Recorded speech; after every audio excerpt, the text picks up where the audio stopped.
गौपालन मंत्री जोराराम कुमावत ने पशुपालन निदेशालय के राजस्थान पशुधन विकास बोर्ड के मीटिंग हॉल में आयोजित प्रेस वार्ता में केंद्र और राज्य सरकार की ओर से पशुपालन और गोपालन विभाग की ओर से संचालित विभिन्न योजनाओं के बारे में जानकारी दी। उन्होंने कहा कि मुख्यमंत्री भजनलाल शर्मा के कुशल नेतृत्व में सरकार ने बजट वर्ष 2024-2025 और 2025-2026 में जो घोषणाएं की हैं, उनमें से अधिकतर पूरी हो गई हैं। पशुओं के कल्याण के लिए कृतसंकल्पित सरकार पशुपालकों के लिए चलाई जा रही मुख्यमंत्री मंगला पशु बीमा योजना, नस्ल सुधार के लिए गिर गाय में ब्राजील के उन्नत नस्ल के गिर सांड का सीमन लगाने, सेक्स सॉर्टेड तकनीक और साथ ही मोबाइल वेटरनरी वेन और गोपालक क्रेडिट कार्ड योजना की प्रगति के बारे में जानकारी दी। साथ ही मंत्री कुमावत ने कहा कि पशुपालकों को उनके द्वार पर पशु चिकित्सा सेवाएं उपलब्ध कराए जाने के लिए मेडिकल सेवा 108 की तर्ज पर 1962 मोबाइल वेटरनरी सेवाएं प्रारंभ की गई हैं और 536 मोबाइल वाहनों द्वारा अब तक 48 लाख पशुओं का उपचार कर 11,92,000 से अधिक पशुपालकों को लाभान्वित किया गया है। गोपालन मंत्री जोराराम कुमावत ने गौशालाओं के लिए चलाई जा रही योजनाओं की चर्चा करते हुए कहा कि तत्कालीन सरकार के समय गोवंश की संख्या अधिक बताकर करोड़ों रुपए का फर्जी भुगतान उठाने का मामला सामने आने पर उसकी जांच करवाई गई। मंत्री ने कहा कि जांच के बाद अकेले जैसलमेर जिले में 28 गौशालाओं को दोषी पाए जाने पर उन्हें ब्लैकलिस्ट करते हुए वर्ष 2024-2025 के दूसरे चरण का भुगतान रोक दिया गया। साथ ही इन गौशालाओं की विस्तृत और प्रभावी तरीके से जाँच के लिए भ्रष्टाचार निरोधक ब्यूरो को जाँच सौंपी गई है। उन्होंने कहा कि मुख्यमंत्री भजनलाल शर्मा ने गोवंश की चिंता करते हुए 2 बार में करीब 25% तक प्रति गोवंश की अनुदान राशि में बढ़ोतरी की है। इससे प्रदेश की 3,000 से ज्यादा गौशालाओं के 13,80,000 गोवंश को चारा, पानी इत्यादि उपलब्ध होगा। हम लगा रहे हैं ये 10 लाख टोटल 10 लाख डोज लगाने का हमारा जो है ना वो टारगेट है। तो आने वाले समय में 10 लाख डोज हम लगाएंगे तो उससे नंदियों की संख्या धीरे धीरे कम होगी और ये गायों की संख्या बढ़ेगी। गायों की संख्या बढ़ेगी तो गाय से तो क्या है कि गोपालकों को, पशुपालकों को से अपने परिवार चलाने में मदद मिलती है और नंदियों की संख्या की उपयोगिता कम रही है। पहले क्या होता था, नंदी बैल बनता था और बैल बनने के बाद में किसान के खेत में काम आता था, हल चलाने के लिए काम आता था, किसान के बैलगाड़ी चलाने के काम आता था, रैट चलाने के लिए काम आता था। लेकिन आजकल सारी की सारी खेती का काम वो मशीनरी से होता है, इसलिए वो बैल की उपयोगिता कम हो गई, नंदी की उपयोगिता कम हो गई है। इसलिए माननीय मुख्यमंत्री जी ने एक बजट में एक घोषणा और की है कि जो हल से खेती करेगा, बैलों से खेती करेगा,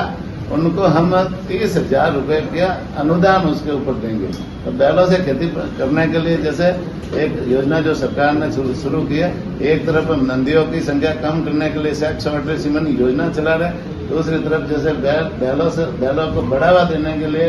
मतलब उसमें वो है ना अनुदान देने की योजना भी हम कर रहे हैं, जिससे उनकी उपयोगिता भी बढ़े, जिससे रोड पे जो चलने वाले, घूमने वाले इन नंदियों की संख्या कम हो सके। इसी तरह से जैसे गायों के इलाज के लिए, गोवंश के इलाज के लिए और अन्य पशुओं के इलाज के लिए भी हमारी सरकार ने अभी 300 से ज्यादा संस्थाओं को कर्मोन्नत किया है, 700 नई संस्थाएं खोलने का काम भी किया है और एक विशेष करके जो है ना मोबाइल वेटरनरी यूनिट, भाई सभी गांवों में हॉस्पिटल नहीं खुल सकते और सब जगह चिकित्सा सुविधाएं नहीं पहुंचा सकते, इसलिए हमारी सरकार ने भारत सरकार के सहयोग से एक मोबाइल वेटरनरी यूनिट की शुरुआत की है और वो मोबाइल वेटरनरी यूनिट में 536 गाड़ियां पूरे राजस्थान में शुरू करी है और 536 गाड़ियों में एक डॉक्टर है, कंपाउंडर है और एक हेल्पर कम ड्राइवर है। सभी तरह के पशुओं के इलाज की दवाइयां हैं और वो ऑन कॉल है ना, 1962 नंबर कॉल सेंटर है, ऑन कॉल जाकर के वो गाड़ी है ना पशुपालकों के घर जाकर के, किसानों के घर जाकर के पशुओं का निःशुल्क इलाज करने का काम कर रही है। ये बहुत ही महत्वाकांक्षी योजना, आज पूरे राजस्थान में पशुपालकों को इसका सीधा लाभ मिल रहा है, तो इस दिशा में भी सरकार काम कर रही है। गायों के जैसे ना ये नस्ल सुधार के भी काम हमारी सरकार काम कर रही है। जैसे अभी ब्राजील से हमने 2380 सीमन के डोज मंगवाए जो भारत सरकार के माध्यम से।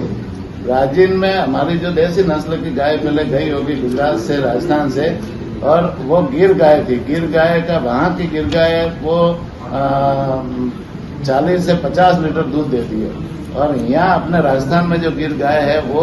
10 से 15 लीटर दूध देती है। तो वहाँ का सीमन मंगवा करके हमने जैसे पशुपालकों को दिया है, वो पशुपालकों के माध्यम से गायों को लगा रहे, और वो गाय उनके जो बछड़ियां पैदा होकर जब वो गाय बनेगी तो आने वाले समय में वो 40 से 50 लीटर दूध देगी, वो गाय बनेगी। तो ये नस्ल सुधार के काम भी हमारी सरकार काम कर रही है। साथ ही साथ में जैसे एक योजना है, जैसे नंदियों की संख्या जैसे जो रोड पे ज्यादा बढ़ रही है, तो उनको कम करने के लिए, वैसे तो नंदी और गौ माता के कोई न कोई मालिक है, कई जिन्होंने रोड पे छोड़ रखा है उनकी गलती है, उनको उनका पालन पोषण सबका दायित्व है कि हम लोग गाय की सेवा करें, गाय को पालन पोषण करें, लेकिन जिन्होंने छोड़ रखी है तो उनका भी दायित्व है, लेकिन फिर भी हम लोग कोशिश कर रहे हैं कि नंदियों की संख्या कैसे हो। तो इस बारे में भारत सरकार ने एक योजना बनाई है, सैक सॉर्टेड सीमन योजना।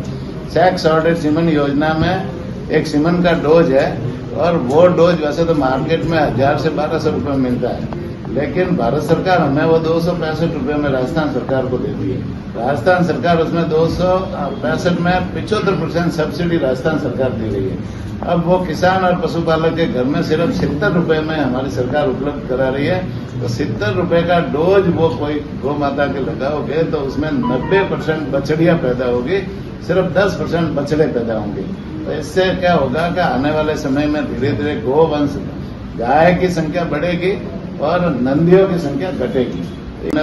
जो है दवाइयों की संख्या भी बढ़ाई है, पहले दवाइयों की संख्या 137 के आसपास थी, हमने 200 करके जहाँ आवश्यकता के अनुसार जिस तरह से डिमांड बढ़ती है उसके अनुसार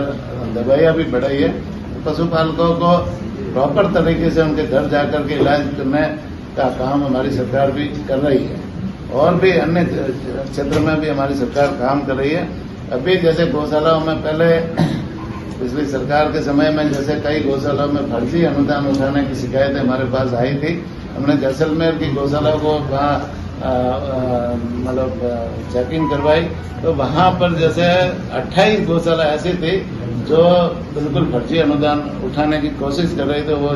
जैसे हमें हमारी शिकायत जांच हुई, जांच करने के बाद में हमने उनको निलंबित कर दिया और उनको अनुदान देना बंद कर दिया। तो उस समय 20 करोड़ का 12 करोड़ का सीधा पशुपालन गोपालन विभाग को फायदा हुआ, और अब जैसे 12 महीने से वो अनुदान नहीं उठ रहा है, तो लगातार वो जो पैसा व्यर्थ जा रहा था या गलत जा रहा था उनको बचाने का काम भी हमने किया है। इसी तरह से कांग्रेस के समय में जो कई गौशाला ऐसी थी जो उन्होंने अनुदान गलत तरीके से उठाया, उसकी भी अभी जैसे एजी ऑडिट हुई है, तो एजी ऑडिट में उन्होंने 20 करोड़ का एजी ऑडिट में रिकवरी निकाली, तो वो भी है ना, रिकवरी भी हम करवाएंगे। निश्चित रूप से गलत अनुदान हम किसी के खाते में नहीं जाने देंगे, उनका जरूरतमंदों को देना चाहिए अनुदान, लेकिन कोई गलत तरीके से उठाए तो उसके लिए भी हम कार्रवाई कर रहे हैं। ब्यूरो रिपोर्ट देश 24 एक्सप्रेस।